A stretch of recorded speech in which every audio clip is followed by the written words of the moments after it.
طائف کی وادی میں کھا کھا کے پتھر تمہارے لیے جو تڑپتا رہا تھا، اسی کے طریقے کو پیروں سے رونا، ذرا خود بتاؤ یہ کیسی وفا ہے۔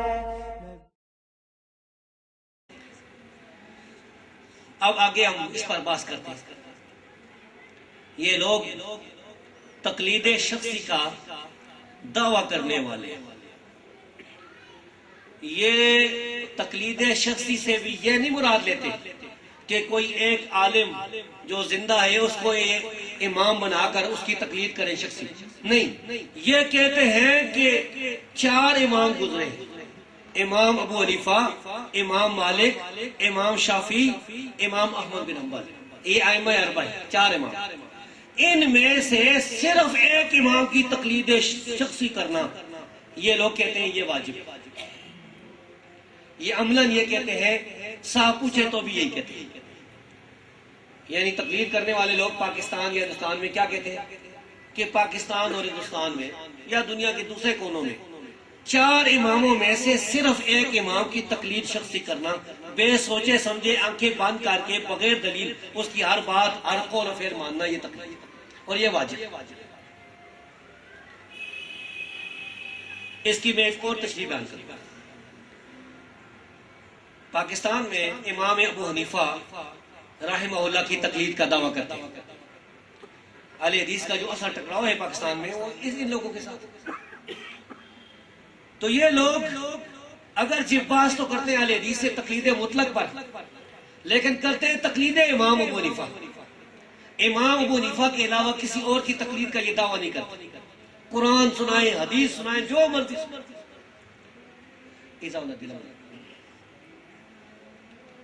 یہ جو میرے پاس ایک کتاب ہے ایضاح الادلہ، یہ بھی مارکیٹ میں ہوئی، یہ محمود الحسن دیوبندی صاحب کی لکھی ہوئی کتاب ہے۔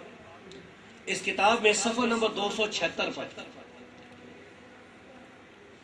جناب محمود الحسن دیوبندی صاحب یہ لکھتے ہیں، اور یہ کتاب انہوں نے اہل حدیث کے خلاف لکھی، یہ بٹالوی صاحب کے خلاف لکھی۔ لکھتے ہیں محمود الحسن صاحب، لیکن سوائے امام اور کسی کے قول سے ہم پر حجت قائم کرنا بعید از عقل ہے۔ یہ بات دیکھیں، یہ عام اردو ہے، یعنی یہ عقل سے بھی دور بات ہے کہ کوئی آدمی ہمارے خلاف امام ابو حنیفہ کے قول کے علاوہ کوئی اور قول پیش کرتا ہے۔ یعنی ان لوگوں کے نزدیک بس امام سے کا قول ہی اصل دلیل ہے فقہی مسائل۔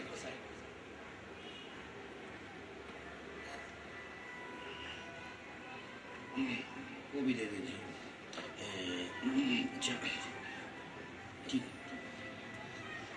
یہ دیکھیں، اچھا ساتھی جن کی موبائل ہیں وہ سارے موبائل بند کریں، کسی کا موبائل یہاں نہ آ جائے۔ تقاریر شیخ الہند، یہ محمود الحسن صاحب کی تقریر ہے، اس میں صفحہ نمبر 24 پر وہ فرماتے ہیں کیونکہ قول مجتہد بھی قول رسول اللہ صلی اللہ علیہ وسلم میں شمار ہوتا ہے۔ قول رسول اللہ یعنی مجتہد امام کی بات بھی رسول کی بات ہی ہوتی ہے، یہ کہہ رہے ہیں، یعنی امام کو وہ مقام دے رہے ہیں جو کہ رسول کا مقام۔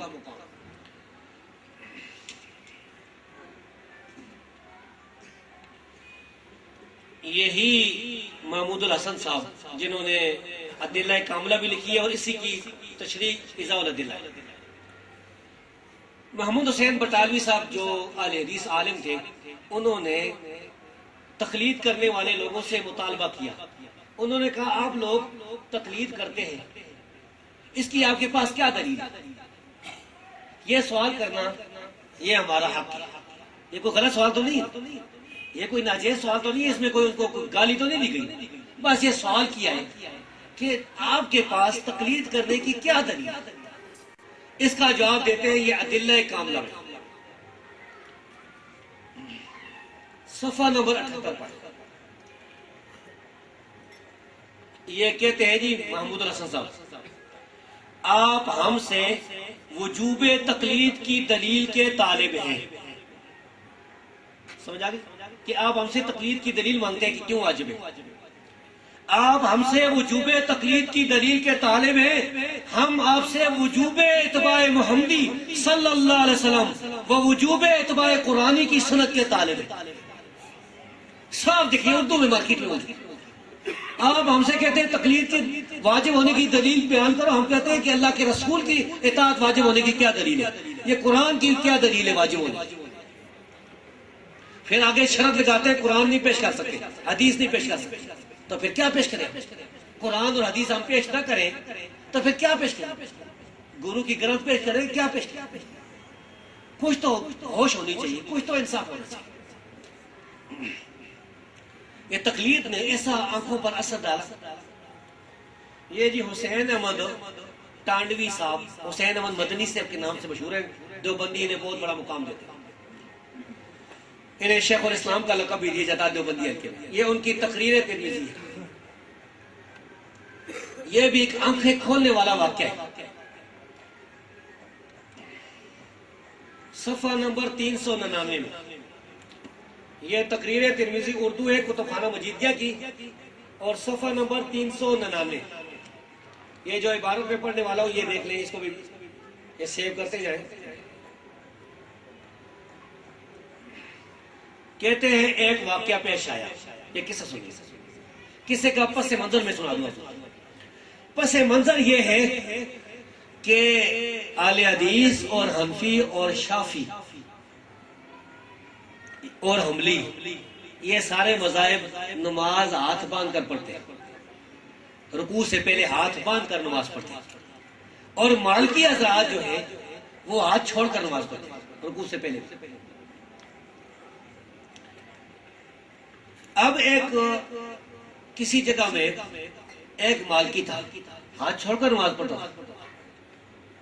تو ایک دن اس کے 3 دوستوں نے، حنفی، شافعی اور حنبلی، 3 دوستوں نے کہا اس کے پاس جاتے ہیں. اب آگے سنیں کیا کہتے ہیں. کہتے ہیں ایک واقعہ پیش آیا کہ ایک مرتبہ 3 عالم حنفی، شافعی اور حنبلی مل کر ایک مالکی کے پاس گئے اور پوچھا کہ تم ارسال کیوں کرتے ہو؟ ارسال کہتے ہیں ہاتھ چھوڑ کر نماز پڑھنا. اس نے جواب دیا کہ میں امام مالک کا مقلد ہوں، دلیل ان سے جا کر پوچھو. اگر مجھے دلائل معلوم ہوتے تو تقلید کیوں کرتا؟ تو وہ لوگ ساکت ہو گئے. سمجھ آئی نا بات؟ یہ صفحہ نمبر 399. اس سے پتا چلا کہ مقلد وہ ہوتا ہے جو دلیل نہیں مانتا، اور اس کے لیے اس کے امام کی قبر پر جانا ضروری ہے. قبر پر جا کر مسئلہ پوچھے جواب آتا ہے یا نہیں، لیکن وہ قبر پر بھیج رہا ہے، وہ کہتا ہے جاؤ کر امام مالک سے پوچھے. حالانکہ ہمارا یہ 100% یقین ہے کہ انشاءاللہ یہ چاروں امام اور دوسرے جتنے بزرگ ہیں یہ قیامت کے دن بری ہوں گے. وہ برات کا اعلان کریں گے، وہ کہیں گے اے اللہ ہم نے تو نہیں کہا تھا. قطعاً یہ ثابت نہیں ہے کہ ان اماموں نے لوگوں کو کہا ہو کہ ہماری تقلید کریں. میرا یہ چیلنج ہے پوری دنیا کے تقلید کرنے والے لوگوں کو کہ وہ صحیح سند کے ساتھ کسی ایک بڑے امام سے یہ ثابت کر دیں کہ اس نے یہ کہا ہو کہ میری تقلید کرو، قلدونی، میری تقلید کرو. میں انشاءاللہ اس پروگرام میں ثابت کروں گا کہ وہ امام کہتے تھے لا تقلدونی، میری تقلید نہ کرو.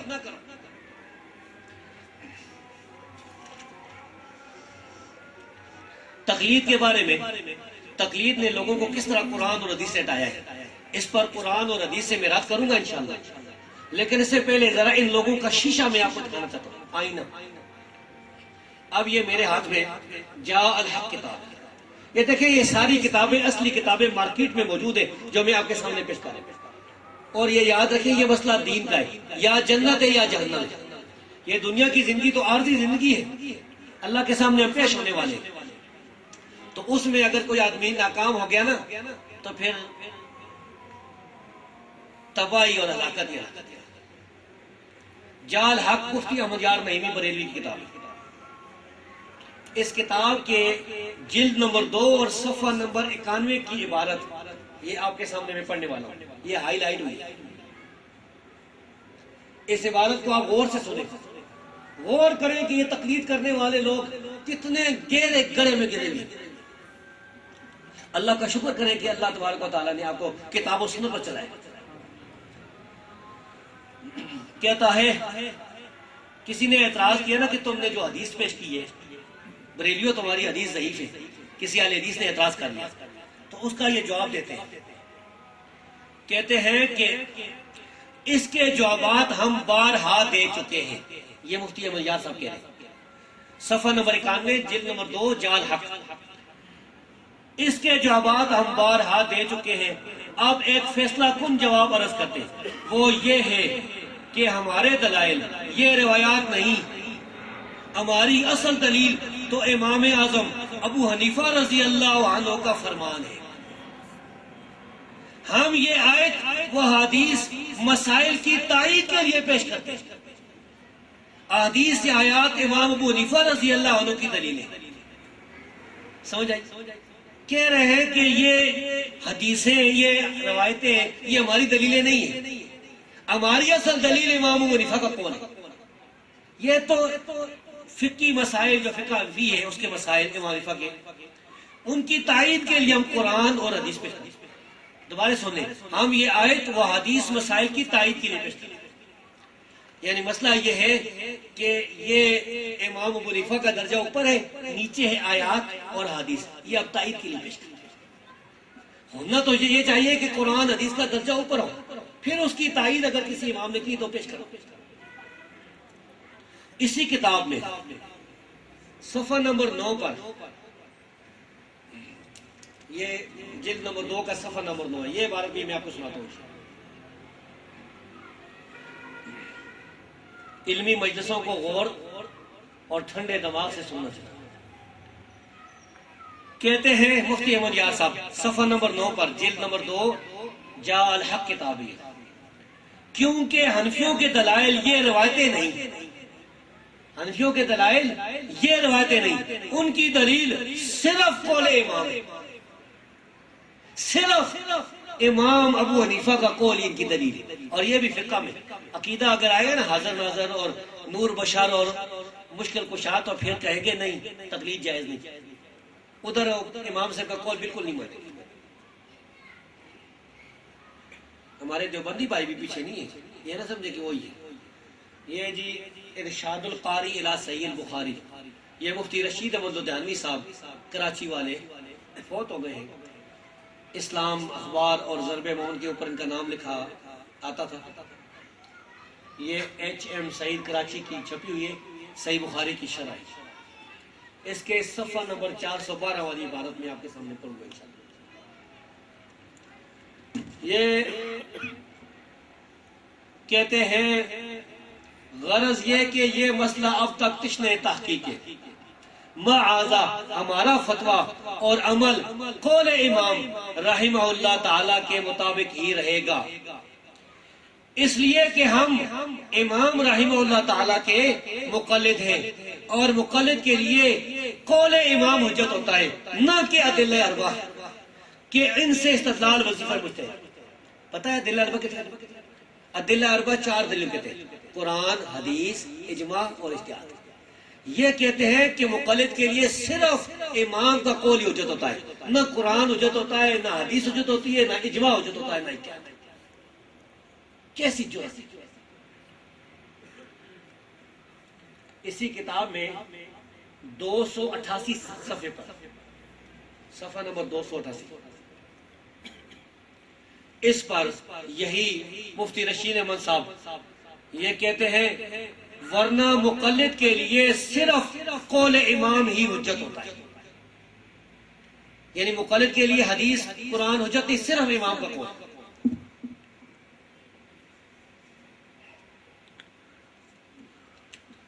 ایک دفعہ محمود حسین بٹالوی صاحب نانوتوی صاحب کے پاس تشریف لے گئے. اہل حدیث عالم تھے محمود حسین بٹالوی صاحب. اللہ ان کی نیکیاں قبول کر رہے اور ان کی کوتاہیاں معاف کر رہے. وہ نانوتوی صاحب محمد قاسم نانوتوی صاحب کے پاس تشریف لے گئے. کمرہ انہوں نے بند کر لیا نانوتوی صاحب نے, اور بند کمرے میں دونوں بیٹھے. تو اب جو مدرسے کے طالب علم تھے نا، انہوں نے شوق سے کان لگائے دروازے کے ساتھ، دروازے سے دیکھ رہے ہیں کہ اندر کیا باتیں ہو رہی ہیں۔ ان کان لگانے والوں میں سے ایک محمود الحسن دیوبندی صاحب بھی، اسیر مالٹا جنہیں کہتے ہیں، یہ واقعہ بیان کرنے والے آگے کہ کمرے میں ہوا کیا، بند کمرے میں ہوا کیا، کون سی باتیں ہوئی ان دو عالموں کے درمیان، ایک اہل حدیث عالم اور ایک دیوبندی عالم، وہ بیان کیا۔ انہوں نے بیان کیا اس کتاب کے مصنف کے سامنے، سوانح قاسمی ہے یہ، اس کتاب کے مصنف ہے مناظر حسن گیلانی، دیوبندی تھے کٹر، مناظر حسن گیلانی، اور انہوں نے سوانح قاسمی کے نام سے ایک قاسم نوتوی صاحب کی سیرت لکھی ہے 3 جلدوں میں، اور اس میں یہ جو میرے ہاتھ میں یہ دوسری اور تیسری جلد ہے، جلد نمبر 2 جلد نمبر 2 میں صفحہ نمبر 22 پر وہ گفتگو انہوں نے نقل کی ہے جو نانوتوی صاحب اور بٹالوی صاحب کے درمیان ہے۔ لکھا ہے کہ یہ اب کان لگا کر سن رہے ہیں، وہ دروازہ تو باندھے لیکن لکڑی کے دروازے نظر تو آتا ہے اس میں، اور سنی باتیں سن جاتی۔ نانوتوی صاحب کیا فرماتے ہیں جی بٹالوی صاحب سے، کہتے ہیں دوسرے یہ کہ میں مقلد امام ابو حنیفہ کا ہوں، اس لیے میرے مقابلہ میں آپ جو قول بھی بطور معارضہ پیش کریں وہ امام ہی کا ہونا چاہیے۔ یہ بات مجھ پر حجت نہ ہوگی کہ شامی نے یہ لکھا ہے اور صاحب در مختار نے یہ فرمایا ہے، میں ان کا مقلد نہیں۔ یعنی جب خاص موقع ہوا نا، جب 2 عالموں کا آپس میں بحث ہوئی تو فوراً جان چھڑائی ہے کہ میرے خلاف فتاوی شامی پیش نہیں کرنا، فتاوی عالمگیری، صرف امام سے۔ ہم کہتے ہیں اللہ کی بندہ، یہ دیوبندیوں کے جو فتاوی ہیں مارکیٹ میں موجود ہیں، کوئی صفحہ نکالو فتاوی شامی کا نام لکھا، لیکن اس وقت چونکہ وہ ڈر تھا کہ اس میں پھنس جاؤں گا، فتاوی شامی کدھر سے ثابت کروں گا؟ تو بہرحال سے ثابت یہ ہو گیا کہ ان لوگوں کے نزدیک صرف امام کا قول ہی حجت ہے۔ یہ میں آپ کو سمجھانا چاہتا ہوں کہ یہ لوگ صرف فقہی مسائل میں امام ابو حنیفہ کی اندھی تقلید، آنکھیں بند کر کے بے سوچے سمجھے تقلید کے قائل، رات تو بعد میں ہوگا، پہلے اس کو تشریح سمجھیں۔ یہ جی میرے پاس ایک اور کتاب ہے فتاوی رضویہ، یہ احمد رضا خان صاحب بریلوی، بریلیوں کے جو بہت بڑے تھے اور ان کو پتہ نہیں بڑے بڑے القاب ہو دیتے ہیں۔ یہ فتاوی رضویہ پرانا نسخہ ہے، اس کی پہلی جلد نمبر 1 صفحہ نمبر 381۔ یہ پروگرام ہمارا کافی لمبا چلے گا کیونکہ یہ بھی بات ہے اور اس میں حوالے موجود ہیں۔ انہوں نے یہ لکھا ہے جی رسالہ اجل العالم ان الفتوى مطلقا علی قول الامام، یہ رسالہ ان کا ہے یہ کہ فتویٰ صرف امام کے قول پر ہی ہوگا۔ یہ اسی فتاوی کے شروع میں صفحہ نمبر 35 پر یہ فہرست میں بھی لکھا ہوا ہے، یہ دیکھ لیں، اس کو سیو کر لیں۔ بے نظیر تحقیقات سے اس کا ثبوت کہ ہمیشہ ہر مسئلہ میں قول امام ہی پر فتویٰ ہوگا، ہمیشہ ہر مسئلہ میں قول امام ہی پر فتویٰ ہے، ہوگا نہیں ہے، یعنی دوبارہ سن لیں، اس کا ثبوت کہ ہمیشہ ہر مسئلہ میں قول امام ہی پر فتویٰ ہے، یعنی یہ بھی صرف امام کے قول پر ہی فتوے کے قائل ہیں۔ یہ آپ کے سامنے تقلید کی کچھ تعریفات تھی جو میں نے لغت سے، اصول فقہ سے،